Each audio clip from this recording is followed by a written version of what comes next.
1970년대 그리고 1980년대를 지나면서 한국 교회는 양적인 그리고 수적인 부흥을 경험하게 됩니다. 그리고 1990년대에 들어서면서 한국 교회는 한 단계 레벨업을 하게 되는데요. 평신도 운동이라고 불리는 이러한 운동, 흐름이 한국 교회에 나타나게 됩니다. 사랑의 교회 옥하는 목사님으로 대표되는 이 제자 훈련을 통한 평신도 훈련이 한국 교회를 강타하게 되고요. 또 오늘의 교회 하용조 목사님으로 대표되는 큐티, 말씀을 묵상하는 말씀 묵상 훈련이 또 다른 측면에서 한국 교회를 또 휩쓸게 됩니다. 이 제자 훈련과 말씀 묵상, 큐티 이 두 흐름은 한국 교회의 체질을 바꾸는 그러한 흐름이었다고 해도 과언이 아닐 것인데요.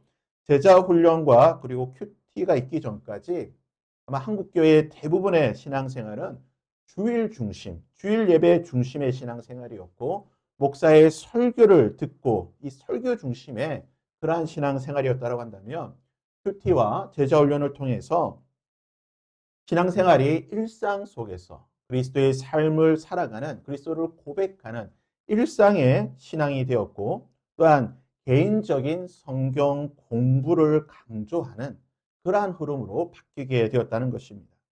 그래서 이제 우리가 신앙생활 또는 교회 생활이라고 한다면 누구나 한 번쯤은 제자 훈련을 받아봤을 것입니다. 그리고 큐티라고 하는 것 오랫동안 하지 못하다 할지라도 적어도 짧게는 한두 주, 길게는 한두 달 정도는 누구나 다 해보았을 것입니다.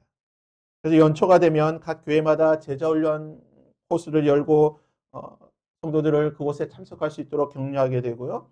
또 큐티에 도움이 되는 그러한 묵상 월간지를 또 교회에서 소개하고 구독하고 나누어 주는 것을 보게 됩니다. 제자훈련에 있어서 가장 중요한 것은요, 바로 묵상, 큐티입니다. 그래서 오늘날 평신도 운동, 또 평신도 신학에 있어서 가장 중요한 것은 말씀을 묵상하는 큐티라고 하는 것을 뽑을 수 있을 것입니다. 큐티, 영어로는 quiet 타임이라고 하죠. 말 그대로 조용한 시간. 말씀을 읽고 조용히 말씀을 묵상하고 그것을 내 삶 속에 적용하는 시간입니다. 근데 큐티라고 하는 것이 우리나라에서는 묵상이라는 이런 말보다는 초창기에 경건의 시간, 경건 훈련이라고 하는 그러한 용어로 많이 소개가 되고 알려지게 되고 또 번역이 되었습니다. 그래서 우리가 경건이라고 하면 아마 한국 교회 대부분의 성도들은 말씀을 묵상하는 것, 이것을 떠올리게 됩니다. 또 그럴 것이 큐티, 이 묵상하는 것을 경건의 시간이라고 우리가 알고 있고 또 그렇게 훈련하고 지금도 개인의 경건의 시간을 말씀을 묵상하는 것으로 그러한 시간들로 보내고 적용하기 때문에 우리가 큐티라고 한다면 경건이라고 한다면 이 말씀을 묵상하는 것으로 생각하게 됩니다. 그래서 경건이다, 경건하다라고 하면 조용히 앉아서 가부좌를 틀든지 또는 의자에 앉아서 조용히 성경을 읽고 또 눈을 감고 그 말씀을 묵상하고 또 그 말씀대로 어떻게 살아야 될지 생각하고 또 적용하는 것, 이것을 우리가 이제 경건이라고 많이 생각을 하게 됩니다. 이와 비슷한 개념이 있습니다. 바로 믿음이라고 하는 개념이죠. 우리는 믿음이라고 하는 것을 어떤 동적인 이미지보다는 정적인 이미지를 먼저 떠올리게 됩니다. 그래서 우리가 하나님을 믿는다라고 하면 어떤 생각을 하게 됩니까? 어떤 우리의 내 마음의 상태 또는 우리의 영혼의 상태, 신념의 상태를 떠올리게 됩니다. 그래서 믿음이 좋다, 믿음이 강하다, 믿음이 굳건하다라고 하면 어떤 생각을 하게 됩니까? 우리의 신념이 굳건하다, 내 마음이 흔들리지 않는다, 굳건하다라고 하는 생각을 하게 되고요. 믿음이 부족하다, 저 사람 믿음 부족하다, 믿음 떨어졌다라고 한다면 이런 마음의 상태가 어떤 신념이 좀 흔들리고 또 작아지는 그런 것들을 믿음이 작다라고 하는 그런 표현으로 쓰게 되는 것입니다. 물론 이런 개념이 잘못된 개념은 아닙니다. 성경은 이러한 개념을 많은 곳에서 지지하고 가르치고 있습니다. 한편 또한 성경은 믿음이라고 하는 것을 많은 곳에서 마음의 상태 또는 신념의 상태가 아니라 정적인 것이 아니라 믿음이라고 하는 것은 동적이고 움직이는 것이고 몸으로 표현하는 것이라고 가르치고 있습니다.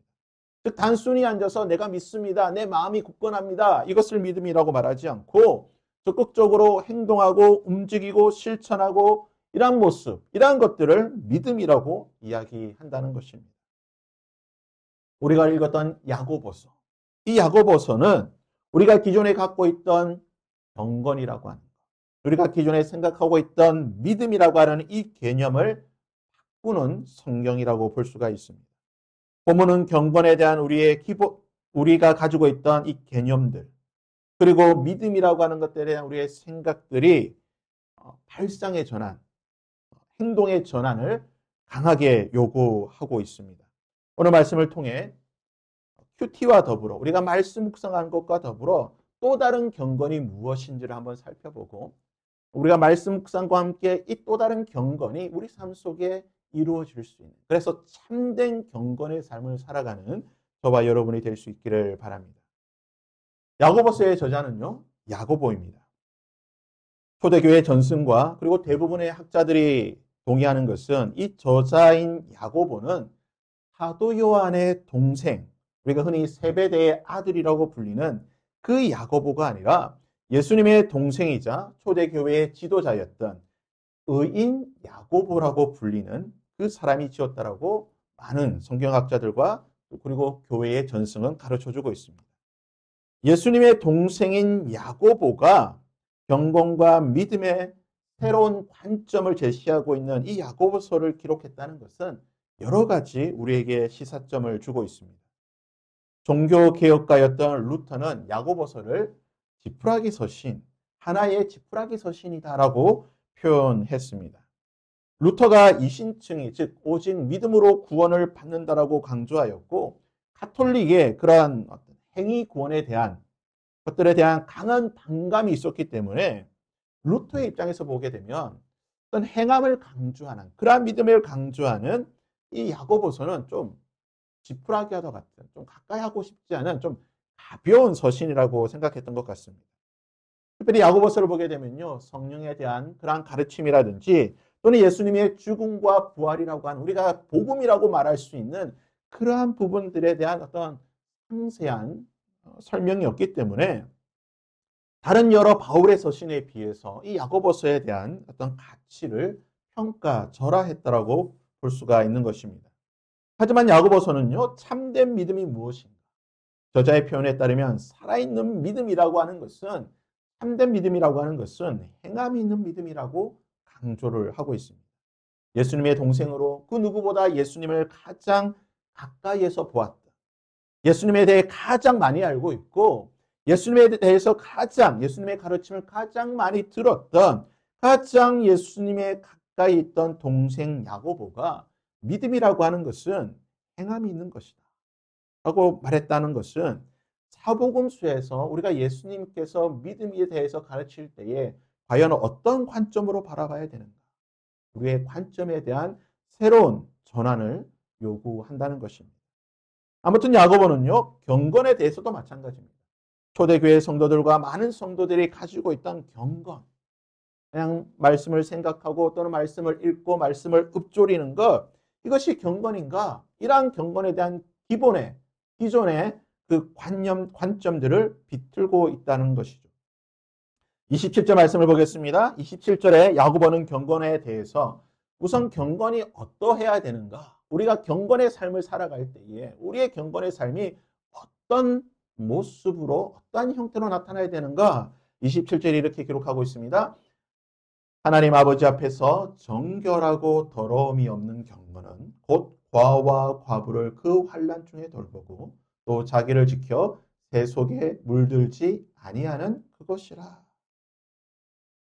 하나님 앞에서, 즉 하나님이 원하시는 경건의 모습, 어떤 그 경건의 어떤 형태가 어떤 경건이라고 말하고 있습니까?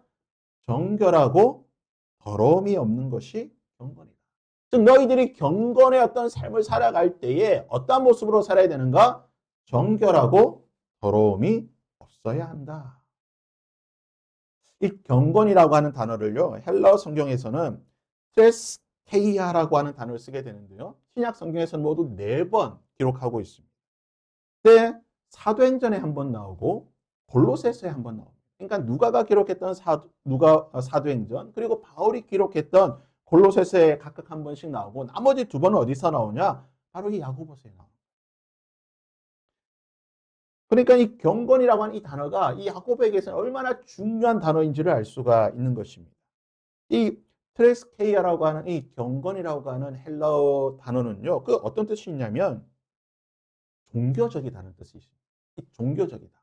근데 종교적인데 어떤 종교적이냐? 내가 믿고 신앙하는 대상, 즉 하나님을 숭배하는 것, 그 하나님을 섬기는 것, 하나님을 예배하는 것, 하나님을 경배하는 이 종교적인 행위가 경건이라는 것이. 즉 야고보 사도가 말하고 야고보서에서 말하고 있는 이 경건이라고 하는 것은 우리가 말씀을 묵상하고 또 말씀을 읽고 말씀을 생각하고 적용하는 그것이 아니라 종교적인 행위로서 내가 믿고 섬기는 그 하나님을 숭배하고 예배하고 경배하는 그 모든 행동이 행함이 경건이다라고 말하는 거예요. 그래서 의인 야고보가 말하는 경건은 하나님을 종교적인 행위로 숭배할 때에 어떤 모습으로 섬겨야 되는가. 즉 내가 하나님을 사랑하고 하나님을 섬긴다고 하는데 그 하나님을 어떻게 섬겨야 하는가? 그것이 경건이라는 것입니다. 그렇다면 이 경건을 어떤 모습으로 해야 되는가? 정결함과 깨끗함으로 더러움이 없는 모습으로 경건해야 한다라고 말하고 있습니다. 여러분 오늘 교회 나오실 때에 어떤 모습으로 교회 나오셨습니까? 코로나 시국 때 온라인 예배가 대세일 때 이런 모습으로 또 이런 이야기도 많이 들었습니다. 아마 이런 모습으로 예배를 드린 분이 많으실 것 같은데요. 온라인으로 예배를 드리다 보니까 복장이나 자세가 좀 흐트러지게 깨끗하지 못하게. 그러니까 예배 시간이 11시니까 대충 한 10시 반쯤에 일어나서 준비해서 그냥 뭐 깨끗하게 입고보다는 그냥 집에 있는 옷을 좀 입고 뭐 얼굴 뭐 세수 양치만 좀 하고 손에 커피 한 잔 들고 TV 앞에 모여서 예배를 드렸다. 이렇게 예배를 드린 분들이 참 많을 겁니다. 이렇게 예배를 드렸다는 이야기도 많이 들었습니다. 근데 대면 예배, 이렇게 현장 예배, 오프라인 예배를 드릴 때 우리의 자세가 어떻습니까? 이렇게 예배 드립니까? 그렇지 않죠. 저도 아침에 나올 때요. 예배 주일 준비하기 위해서 나올 때 아침에 일어나서 샤워하고 속옷부터 깨끗한 곳으로 갈아입고 또 가급적이면 깨끗하고 좋은 옷으로 흐트러진 모습이 아닌 정말 정결함으로 최대한 단정하고 좋은 모습으로 나오게 됩니다. 이 경건, 하나님 앞에 종교적인 행위로서 하나님을 경배하고 숭배할 때에 어떠한 모습으로 해야 되는가? 정결하고 더러움이 없어야 합니다. 그래서 우리의 외형적인 것을 말하는 것이 아니라 우리가 하나님을 예배하고 하나님을 섬길 때에 더러움과 어떤 불순함이 아닌 정말 깨끗하고 정결한 목적과 의도를 가지고 하나님을 섬겨야 됩니다. 우리가 어떤 외형적인 깨끗함이 아니라 외형적인 정결함이 아니라 우리의 마음에 우리의 어떤 동기에 우리가 하나님을 예배하고 숭배하는 섬기는 그 목적과 이유가 무엇이냐는 거예요. 내가 단순히 복을 받고 내 삶이 잘 되고 내가 호의호식하고 이 땅에서의 삶을 평안하기 위해서 하나님을 숭배하느냐 아니면 다른 목적으로 하나님을 섬기고 예배하고 경배하느냐. 너희가 하나님을 섬기고 예배하는 그 경건의 목적이 무엇이냐. 그 목적이 정결하고 더러움이 없는 깨끗하고 순수한 목적으로 하나님을 경배하고 숭배해야 한다는 것입니다. 그렇다면 그런 우리가 깨끗하고 우리의 경건의 행동이 경건의 목적이 깨끗하고 순결하고 정결하고 더러움이 없는 그러한 경건이 되어야 되는데 그러한 경건의 모습들, 경건의 행함은 어떻게 나타나야 되는가? 우리가 어떤 행동으로 우리의 경건을 나타내야 되는가?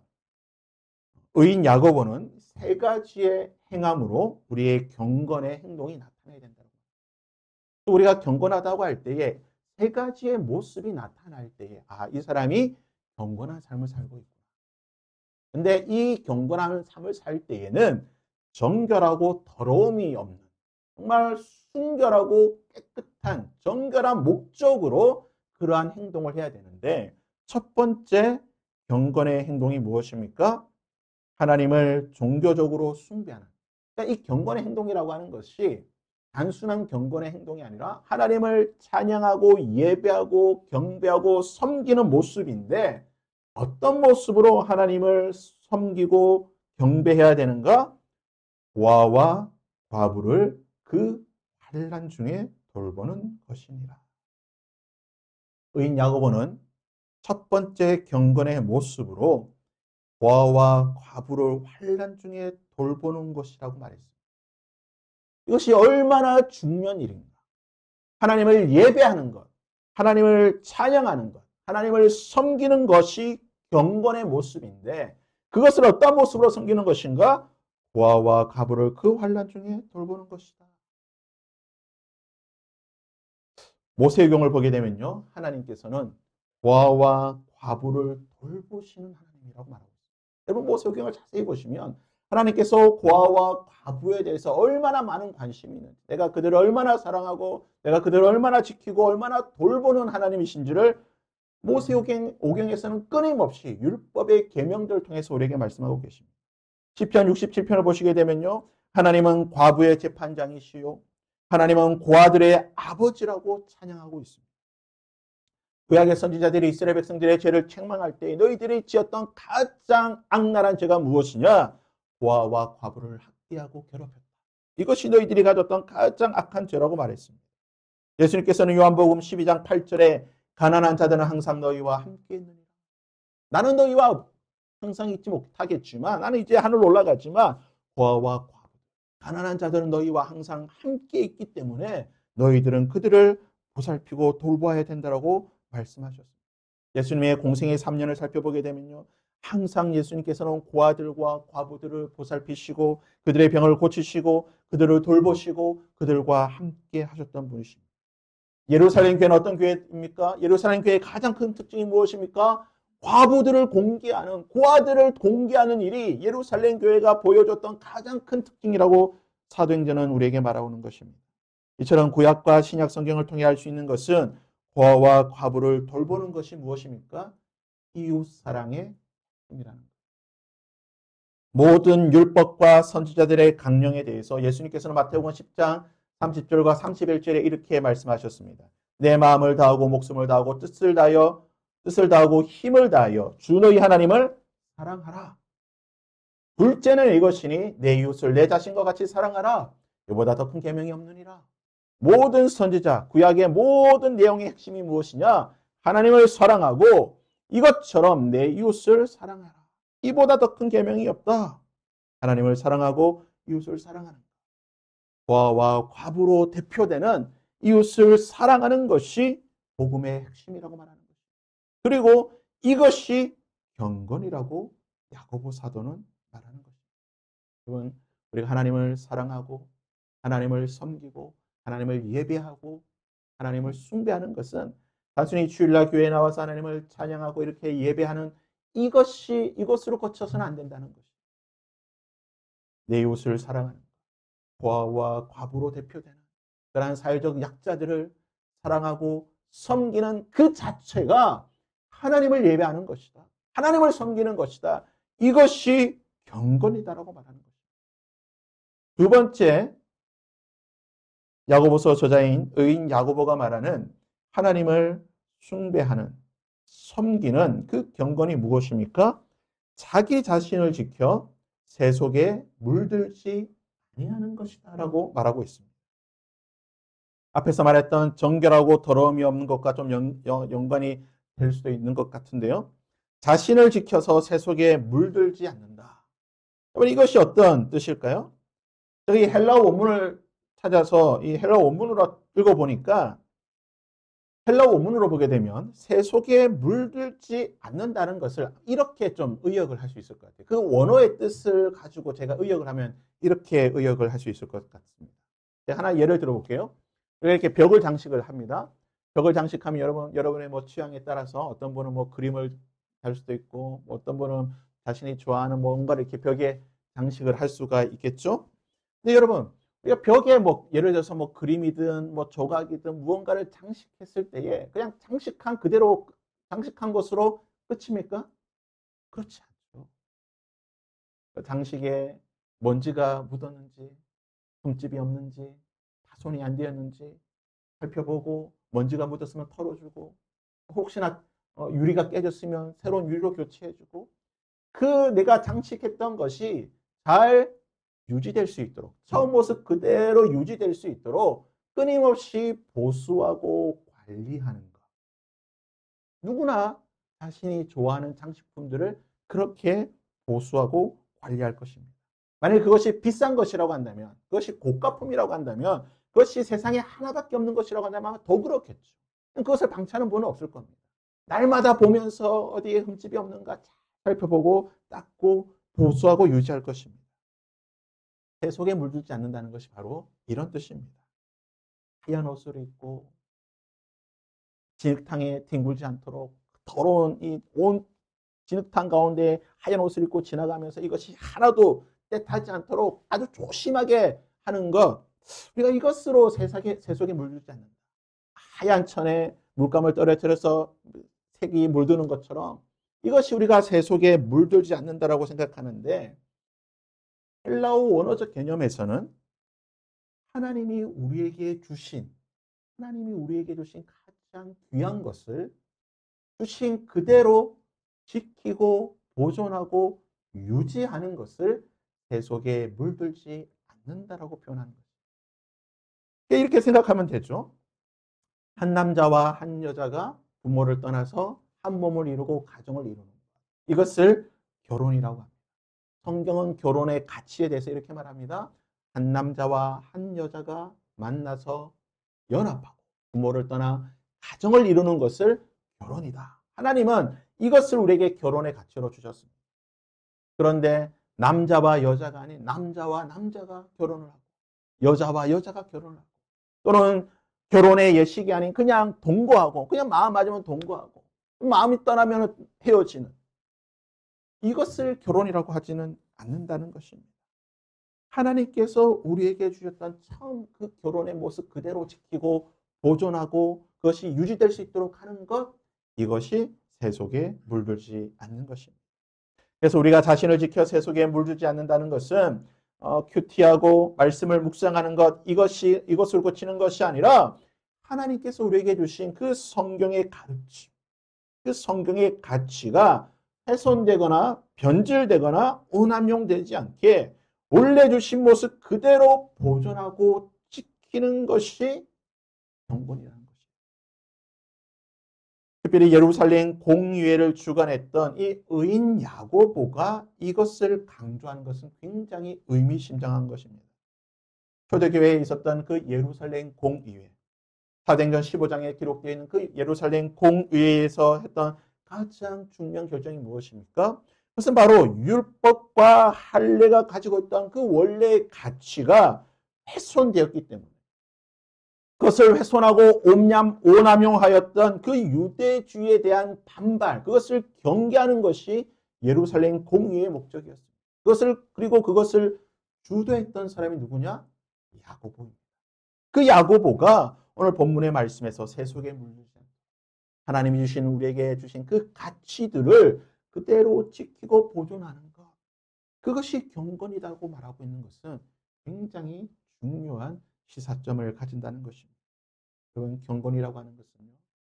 우리가 말씀을 통해서 보게 되는 하나님이 주신 그 귀하고 아름다운 가치, 그 성경의 가치들을 잘 유지하고 잘 보존하고 그리고 그것을 나의 자녀들과 내 주변의 사람들에게 잘 공유하고 나누는 것. 그것이 바로 경건이라는 것입니다. 세 번째 마지막 경건은요. 하나님을 종교적으로 숭배하고 찬양하고 예배하는 그 경건의 행위가 무엇입니까? 26절에 보면요. 이렇게 말합니다. 누구든지 스스로 경건하다 생각하며 자기 혀에 재갈 물리지 아니하고 자기 마음을 속이면 이 사람의 경건은 뭐라고요? 것이라. 야고보가 말하고 있는 경건이 무엇입니까? 혀에 재갈을 물리고 자기의 마음을 속이지 아니하는 것. 이것이 경건이다라고 말하고 있습니다. 혀에 재갈을 물리고 자기의 마음을 속이지 않는 것. 한마디로 표현하면 언행일치의 삶을 사는 것. 이것이 경건이다. 야고보서 3장은요. 의인 야고보가 말에 대해서 많은 가르침을 주고 있습니다. 아마 신약 성경을 통틀어서 말에 대해서 이 언어에 대해서 우리 언어 생활에 대해서 가장 중요하고 가장 많은 가르침을 주는 성경이 바로 야고보서 3장일 겁니다. 야고보서 3장의 이 말에 대한 가르침을 보게 되면요. 우리가 정말 이 말에 대해서 얼마나 주의해야 되는지 믿는 자들이라고 하는 것은 이 혀의 권세에 대해서 얼마나 주의해야 되는지를 뼈저리게 절감하게 됩니다. 경건이라고 하는 것은요. 그냥 가만히 앉아서 생각하고 묵상하고 또 그냥 그것으로 그치는 것이 아니라 내가 생각하고 내가 묵상하고 내가 되뇌었던 그것을 내가 생각하고 되뇌었던 그대로 그것을 그대로 행동하는 것, 실천하는 것, 속이지 아니하는 것. 그것이 바로 경건이라는 것입니다. 자기 혀에 재갈을 물리고 자기의 마음을 속이지 않는다는 것은 다른 뜻이 아닙니다. 우리가 말을 할 때에 주위에서 심사숙고하고 또한 내가 한 말에 대해서는 어떤 일이 있더라도 그 말을 지키려고 노력하고 그것을 지키기 위해 부단히 노력해 나가는 것. 그것이 바로 경건이라는 것입니다. 제가 예전에 중고등부와 청년부 사역할 때에 중고등부 특별 청년부들한테 그리고 그 중고등부 부모님들한테 말할 기회가 있으면 자주 했던 말이 있는데요. 수련회 때 또는 뭐 부흥회 때 또는 집회 때 은혜 받았다고 해서 너무 쉽게 말하거나 쉽게 서운하지 마라. 은혜 받을 때일수록 냉정하고 냉철하게 생각해야 돼. 분위기에 휩쓸려가지고 그냥 나오는 대로 그 분위기 어쩔 줄 몰라서 그냥 마음대로 하나님 내가 이렇게 하겠습니다. 저렇게 하겠습니다. 그렇게 서운해서는 안 된다. 하나님 앞에서 뱉었던 말은 너무나 중요하기 때문에 그것은 반드시 지켜야 되는 일이기 때문에 신중하게 생각하고 결정하고 신중하게 또 생각하고 하나님 앞에 이야기를 해라. 부흥회 때 보면 어떻습니까? 부흥사들 와가지고요. 그냥 막 분위기 고조시켜가지고요. 헌금할 사람, 뭐 1,000만 원 헌금할 사람, 뭐 5천만 원 헌금할 사람, 집 바칠 사람 막 불러내지 않습니까? 그렇게 해서는 안 된다는 거예요. 삭개오가 예수님을 만나고 난 뒤에 삭개오는 엄청난 고백을 하게 됩니다. 서원을 하게 되죠. 누가복음 19장 8절입니다.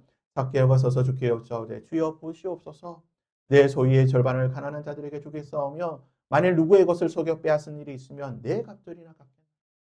삭개오는요 율법에서 말하고 있는 율법에서 정했던 그 배상의 규례를 뛰어넘던 2배, 3배 뛰어넘는 이런 엄청난 서원을 하게 됩니다. 성경은 기록하지 않지만 아마 삭개오는 이 모든 것을 지켰을 것입니다. 그런데요 우리가 삭개오가 아니잖아요. 삭개오처럼 이렇게 마음대로 해서는 안 된다. 하나님 앞에 서운한 것은 지켜야 되는 것이고 여러분 내 마음을 속여서는 안 된다. 하나님을 만으로 여겨서는 안 된다. 내가 말을 해놓고 지키지 않는다고 한다면 그것은 하나님을 속이는 것이고 나를 속이는 것이고 그러기에 야고보 사도는요 뒤에서 계속해서 말에 대해서 주의를 하는 것이에요. 너희들은 말하는 것에 대해서 조심해라. 너희들은 입을 함부로 열지 말고 입에 파수꾼을 두고 그 혀에 불의 권세를 가지고 있는 죽이기도 하고 살리기도 하는 이 말에 대해서 너희들은 주의하라고 끊임없이 말하고 있는 것입니다. 야고보가 말하고 있는 경건이라고 하는 것입니다. 말을 통하여서 그 말의 권세를 통하여서 내 삶을 일치시키는 말과 행함이 일치되는 언행의 일치를 보이는 그것이 바로 경건의 삶이라고 야고보는 우리에게 가르쳐 주는 것입니다. 이사야 58장 6절의 말씀을 제가 읽고 오늘 말씀을 마무리할 텐데요. 이건 기도원, 오살리 기도원도 그렇고요. 여러분 기도원을 가게 되면 정문에 아마 이 성경 구절 이사야 58장 6절의 말씀이 있는 이것을 아마 보셨을 것입니다. 내가 기뻐하는 금식은 흉악의 결박을 풀어주며 멍에의 줄을 끌어주며 압제당하는 자를 자유하게 하며 모든 멍에를 꺾는 것이 아니겠느냐. 그런데요. 뒤이어서 나오는 7절에서 8절, 9절에 보면 이렇게 말합니다. 또 줄인 자에게 내 양식을 나누어 주며 유리하는 빈민을 집에 들이며 헐벗은 자를 보면 입히며 또 내 골육을 피하여 스스로 숨지 않으는 것이 아니겠느냐. 그리하면 내 빛이 새벽같이 비칠 것이며 내 치유가 급속할 것이며 내 공의가 내 앞에서 행하고 여호와의 영광이 내 뒤에 호위하리니 내가 부를 때에 나 여호와가 응답하겠고 내가 부르짖을 때에 내가 여기 있다 하리라.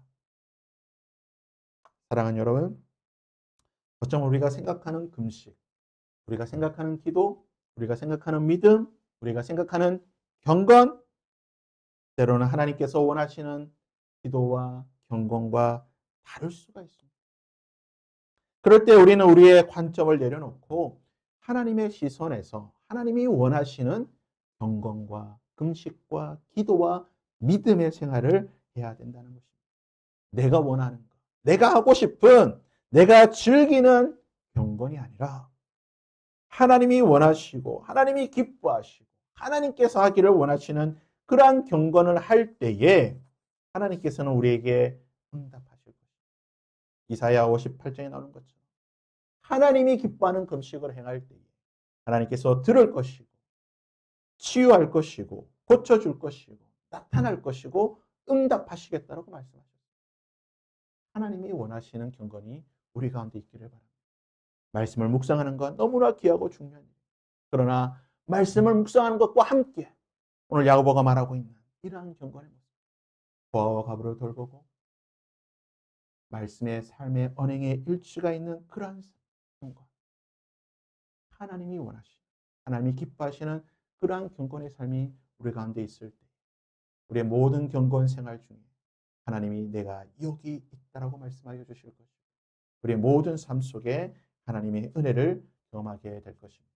바라기는 우리 삶 속에 이러한 참된 경건의 삶이 있기를 주님의 이름으로 부탁드립니다. 함께 찬양하고 기도하며 나가도록 하겠습니다.